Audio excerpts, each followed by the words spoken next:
menjelaskan cara pengambilan fungsi kapiler, yaitu pada orang dewasa, tempat pengambilan fungsi kapiler dilakukan pada jari ketiga dan keempat pada ujung jarinya, sedangkan pada anak-anak dapat dilakukan pada daun telinga atau pada infan, dapat dilakukan pada bagian lateral dari tumit dan pada jempol kaki.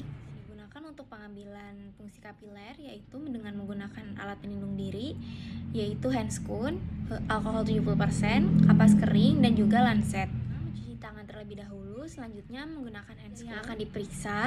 Jari ketiga atau keempat dilakukan pemijatan terlebih dahulu. Dilakukan pemijatan pada jari yang akan diperiksa, yaitu dibersihkan dengan menggunakan alkohol 70%. Dengan lancet pada bagian lateral dari jari, tusukan harus tegak lurus. Pertama kali keluar harus dihapuskan dengan kapas kering, dihapus dengan cara hanya diusap, tidak boleh dilakukan penekanan. Selanjutnya yang keluar yaitu darah yang akan dilakukan untuk pemeriksaan.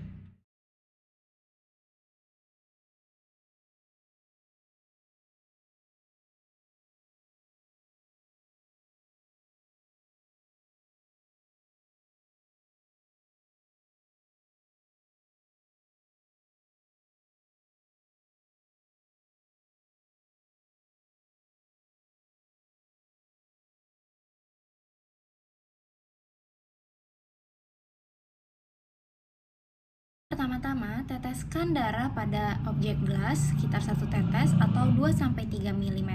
Gunakan cover gelas, digeserkan ke arah belakang sampai menyentuh dengan darah. Sampai darah menyebar dan berada di sudut objek gelas, akan mengering di udara. Cara memulas sediaan hapusan darah tepi dengan pulasan Wright. Kaca sediaan pada rak pewarnaan dengan posisi permukaan menghadap ke atas. Selanjutnya, fiksasi sediaan dengan menggunakan metanol absolut selama 10 menit. Teteskan pulasan Wright pada sediaan dan didiamkan selama 7 menit. Buang pulasan Wright pada sediaan, teteskan selarutan penyangga dengan pH 6,4 dan didiamkan 5-12 menit. Dengan air suling secara perlahan untuk menghilangkan larutan. Selanjutnya, bersihkan dengan air yang kencang untuk menghilangkan kotoran. Kaca sediaan pada sikap yang vertikal dan dibiarkan mengering di udara. Pertama-tama, saya akan menjelaskan cara untuk menghitung jenis leukosit, yaitu yang pertama dibuat tabel seperti ini dulu, yaitu basofil, eosinofil, batang, segmen, limfosit, monosit. Lalu jumlah semuanya itu terdapat 10 kolom, dan selanjutnya preparatnya diletakkan pada mikroskop, lalu dilihat dalam satu lapang pandang tersebut ada berapa jumlah dari sel-sel leukosit tersebut, seperti basofil, eosinofil, dan lainnya. Untuk setiap kolom pertama ini, jumlahnya itu harus 10. Jika jumlahnya belum mencapai 10, tidak boleh berlanjut ke kolom kedua.